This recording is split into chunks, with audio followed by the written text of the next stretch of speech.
In my case, being a storyteller is an inherited disease. A doctor was killed in a murder for hire up in the Texas Panhandle in 1943. My mother covered the trial for the Sweetwater paper, and my dad came down from Amarillo to cover it for the Amarillo paper, and that's how they met. Got married and ended up having me, and so I tell people that I'm a product of two of man's more singular acts, one of which is murder.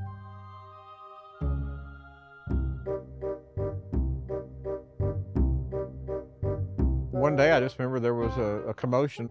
Somebody said, well, you know, somebody's got a lion down there, and this guy was just walking it around like it was a tame dog or a tame house cat.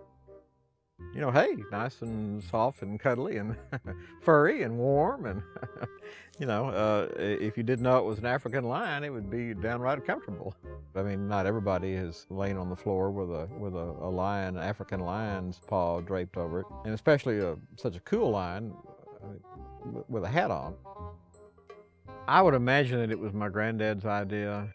My grandfather was an old newspaper man. I mean, he deserves the title of raconteur. I mean, he was really better than my father, and in some probably even better than my mother. I mean, he was the best at it. He posed me with the lion's paw draped over me like that. I'm sure I was happy to do it. Now, my grandmother probably gave my granddad hell when she found out about it and saw that picture. I don't remember specifically, but I cannot imagine her being quite as thrilled about it as my granddad was, because she was pretty protective.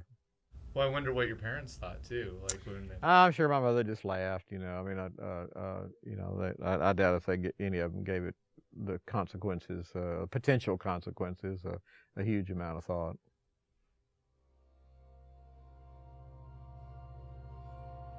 I don't care how loving it is or how much of a member of the family it is.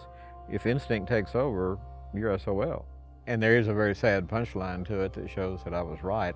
About 5 years after I posed with Blondie, a leopard that he had mauled his grandson.